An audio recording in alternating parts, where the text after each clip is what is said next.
तो आज हम बात करेंगे रैशनलिज्म के ऊपर में, मतलब तर्कवाद के ऊपर में। एक ऐसी फिलोसफिकल अप्रोच जो हमारी और तुम्हारी सोच को बदलने का काम किया है। तर्कवाद का कहना है कि हम किस तरीके से दुनिया की सच्चाई को जान सकते, चाहे इस ब्रह्मांड को जान सकते, चाहे इस दुनिया की सच्चाई को जान सकते। वो कौन सा ऐसा हथियार है जो हमारे लिए या तुम्हारे लिए जरूरी है सच्चाई को जानने के लिए।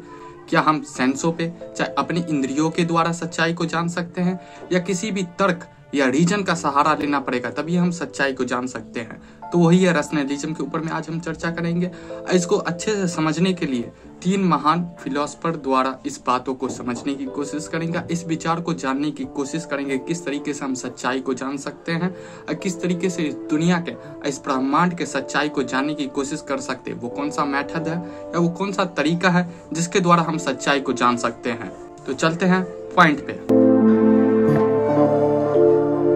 सिंपल एकदम साधारण शब्दों में समझा जाए रैशनलिज्म मतलब तर्कवाद क्यों, तो एक ऐसी विचारधारा जो सिर्फ तर्क को, चाहे रीजन को मूल्यवान चाहे महत्व देता है, उसे रैशनलिज्म करता है। ना कोई इंद्रियों चाहे इमोशन आर पे जो रिलाई करता है, जो उसके द्वारा जो डाटा आया चाहे नॉलेज आया उसका मान्य नहीं है। जो तर्क के द्वारा चाहे रीजन के द्वारा जो नॉलेज को एकत्रित किया गया है, चाहे ज्ञान को अर्जित किया गया है, उसे हम रैशनलिज्म के अंदर रख सकते हैं। न कि तुम अपनी महबूबा से जो प्यार करते हो उसे रैशनलिज्म के अंदर नहीं रखेंगे। वो एक तरीके से भावना है, वो हर व्यक्ति का अलग होगा। मेरा अलग है, तुम्हारा तो अलग होवे करेगा, तो उसको नहीं रैशनलिज्म के अंदर रख सकते। जो रीजन दे, जो तर्क दे, उसे रैशनलिज्म के अंदर रख सकते हैं। क्योंकि तर्कवाद का कहना है कि हम अपनी इंद्रियों पे, चाहे अपने सेंसों पे, चाहे कान पे, चाहे आंख पे, चाहे अपने त्वचा पे विश्वास नहीं कर सकते।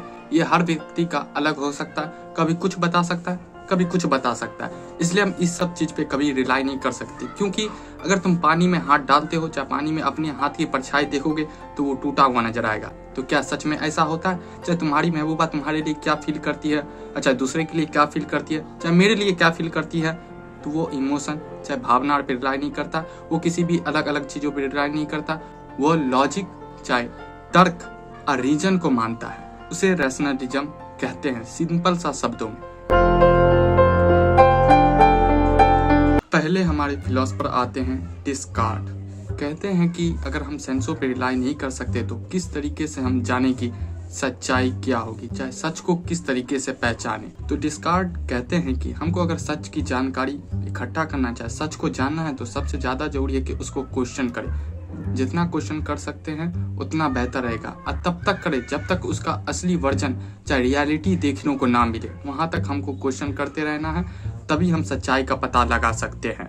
जिसमें से एक फेमस कोड है जो तुम भी सुने होंगे, I think therefore I am. इसमें डिस्कार्ट कहते हैं कि मैं सोच रहा हूँ, इसका मतलब यह है कि मैं हूँ।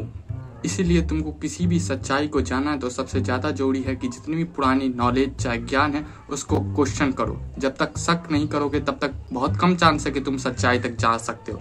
इसलिए हमारे जो पुरानी ज्ञान है, चाहे पुरानी नॉलेज सब जो है, उसको शक करना होगा, उसको जानकारी इकट्ठा करना होगा, और उस पर जितना क्वेश्चन कर सकते हैं, जहां तक कर सकते हैं, जब तक हमें पूरा विश्वास ना हो जाए, चाहे पूर्ण विश्वास ना हो जाए, तब तक हम रियलिटी का चाहे सच्चाई का पता नहीं लगा सकते, ट्रुथ का।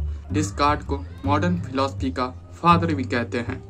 डिस्कार्ट कहते हैं कि जब हम कोई नया इन्वेंशन करते हैं तो जितनी भी पुरानी टेक्नोलॉजी सब होती है उस पर हमें डाउट करना होता है, उस पर हमें शक करना होता है, तभी हम कुछ नया इन्वेंट कर सकते हैं। क्योंकि पुराने में कुछ कमी होगा तभी तो नया बन सकता है, चाहे न्यू इन्वेंशन हो सकता है। इसलिए पुरानी चीजों पे हमें शक करना होगा, डाउट करना होगा, तभी हम सच्चाई को जान सकते हैं।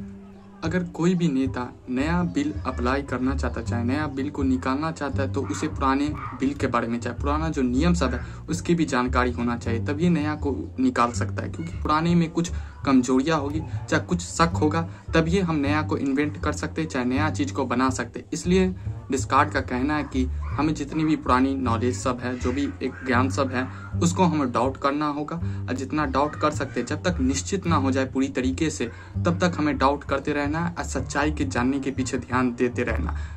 डिस्कार्ट का कहना है कि माइंड और शरीर अलग होता है, दोनों अलग होता है, दोनों एक नहीं होता है, दोनों का लॉजिक चाहे रीजन अलग होता है। इसलिए तुमको किसी भी सच्चाई को जानना है तो डिस्कार्ड का कहना है कि माइंड बॉडी अलग होता है, दोनों को अलग मानो। जितने सवाल तुम पूछ सकते हो, जितना डाउट कर सकते हो पुराने रीति रिवाज चाहे पुराने नॉलेजों को, तभी तुम सच्चाई को जान सकते हो, तभी इस दुनिया के ब्रह्मांड के सच्चाई को जान सकते हो। इसलिए डाउट करो, तभी नया चीज इन्वेंट हो सकता है, चाहे नया चीज बन सकता है। इसलिए डाउट करो, सच्चाई को जानना है तो तुम्हें जितने भी पुराने ज्ञान है चाहे नॉलेज है उस पर डाउट करो। और दूसरे हैं बारुक स्पिनोजा, जो कहते हैं कि अगर तुमको सच्चाई को जानना है तो उसके लिए एक थ्योरी देते हैं, मैनिज्म कहते हैं।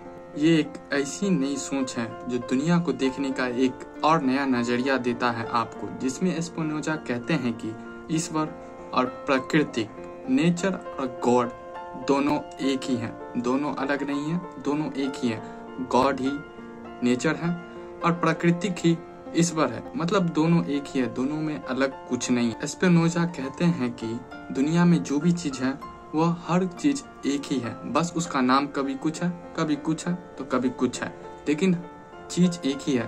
तत्व जो मैटर है वो एक ही है, ना कि अलग अलग है। स्पिनोजा जब मैनिज का थ्योरी चाहे जो बात रखते हैं, जो विचारधारा रखते हैं, तो उस समय इस बात को नहीं माना गया। क्यों?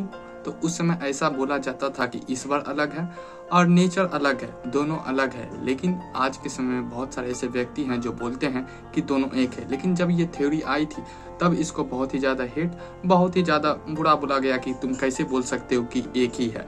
लोग सब कहते थे कि लेकिन ऐसा नहीं है, दोनों अलग है, ना कि दोनों एक ही है। स्पिनोजा कहते हैं कि गॉड कोई अलग आइडेंटिटी चाहे चीज नहीं है, वो हर एक चीज है और हर जगह, वो वस्तु में है, वो किताब में है, वो किसी भी चीज में है, हर जगह गॉड है, ना कि गॉड कहीं है नहीं। इसलिए स्पिनोजा का कहना है कि गॉड ही हर एक चीज है और हर एक चीज में गॉड है और हर जगह गॉड है। स्पिनोजा कहते हैं कि अपने आसपास की चीजों को अलग नहीं मानना है, चाहे कीड़ा हो, चाहे जानवर हो, चाहे कोई भी वस्तु हो, निर्जीव हो, कुछ हो, हर एक चीज प्रकृति का हिस्सा है, हर चीज एक गॉड का हिस्सा है। गॉड कोई अलग आइडेंटिटी नहीं है। हम लोग का माइंड और बॉडी दोनों एक है। जैसे डिस्कार्ड कहते थे कि माइंड और बॉडी अलग है, तभी तुम सच्चाई को जान सकते हो, लेकिन स्पिनोजा कहते हैं कि माइंड और बॉडी दोनों एक ही है, हर एक चीज एक ही है, ना कि कोई अलग है। जितनी भी प्राणी देखते हो, जितनी भी जीव देखते हो, जितनी भी मैटर देखते हो, जितनी भी तत्व देखते हो, हर एक चीज सेम है। स्पिनोजा लास्ट में कहते हैं कि जब हम दुनिया को इस नजरिए से देखते हैं कि प्रकृति और गॉड एक ही है, तब हम दुनिया को अच्छे से समझने की ओर जाते हैं। और हम लोगों को ऐसे ही कोशिश करनी चाहिए कि हर एक चीज एक ही तरह की का, ना कि कोई अलग है और कोई अलग है। ऐसे ही हम लोगों को दुनिया के साथ मिलजुल के चलना है। तीसरे हमारे हैं लेबनिज। ये भी बोलते हैं कि अगर तुमको सच्चाई को जानना है, चाहे दुनिया को पहचानना है, तो उसके लिए भी एक थ्योरी देते हैं जिसे प्री एस्टैब्लिश हार्मनी कहते हैं। इसमें लेबनिज एग्जाम्पल देते हैं इसको अच्छे से समझने के लिए, एक परफेक्ट घड़ी का, जो बोलता है कि अपने आप तालमेल मिला के चलता रहता है और दूसरे से इंटरेक्ट नहीं होता, चाहे एक्सटर्नल फोर्स सब उस पर नहीं लगता है, फिर भी वो चलते रहता है। उसी तरीके से सच्चाई है। जैसे हमारे जीवन में टेक्नोलॉजी, चाहे ML, चाहे किसी भी गवर्नमेंट में तो काम करते हो, चाहे नेचर सब जो है, ये अपने आप ही चलता है। इसमें कोई एक्सटर्नल फोर्स सब नहीं लगता, ये अपने आप काम करता है। इसमें कोई एक्सटर्नल फोर्स की जरूरत नहीं। इसी तरीके से है सच्चाई। लेबनिज कहते हैं कि दुनिया में कुछ होता है तो उसके पीछे प्री एस्टैब्लिश हार्मनी के द्वारा होता है। इसका अर्थ यह है कि हर कुछ पहले से फिक्स है। जिसमें एग्जाम्पल फिर से देते हैं एक परफेक्ट क्लॉक का, जो अपने आप से कभी इंटरेक्ट भी नहीं करता है, सटता भी नहीं है, लेकिन वो दोनों अपना काम करता रहता है और दोनों एक दूसरे से जुड़े हुए रहता है। दोनों एक दूसरे से जुड़े हुए रहता है, वो चलेगा तो वो चलेगा। तो वैसा ही है कि वो कभी इंटरेक्ट नहीं करता है, वो कभी सटता नहीं है, फिर भी वो दोनों मिलकर काम करता है। उसी तरीके से है एक सच्चाई। ये काफी ज्यादा फैसिनेटिंग और काफी ज्यादा आपको जटिल लगेगा, लेकिन है कॉमन बहुत ही ज्यादा, कि कोई भी घड़ी जो तुम देख रहे हो वो एक दूसरे के जुड़े होने के बाद भी चलता है, लेकिन एक दूसरे से कभी सटता नहीं है। तो इससे ये सवाल पैदा होता है कि क्या हमारे पास फ्री विल नाम का चीज है?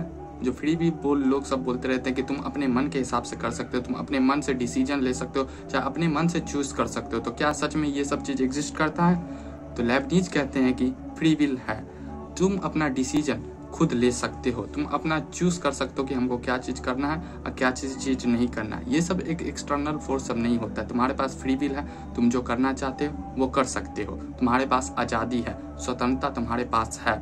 लेकिन एक सिस्टम के द्वारा, एक परफेक्ट टाइमिंग के द्वारा ये सब चीज होते रहता है। लेबनीज का आइडिया हमें ये सिखाता है कि सिस्टम को बनाने के बाद उसमें कोई भी विभेद, चाहे कोई भी इंटरेक्शन नहीं कर सकते हो। अगर तुम अच्छा सिस्टम बनाए होगे तो उसमें कोई भी चेंज करने की जरूरत नहीं पड़ेगी, कोई भी इंटरेक्शन जानने की जरूरत नहीं पड़ेगी। तुम एक अच्छा सिस्टम बना लोगे तो वो चलते रहेगा।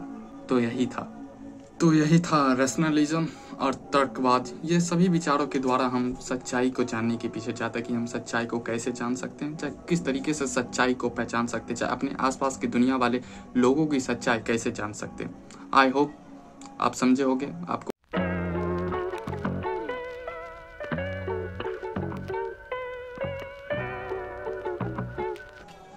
अगर ये वीडियो आपको अच्छा लगा हो तो आप लाइक कर सकते हैं।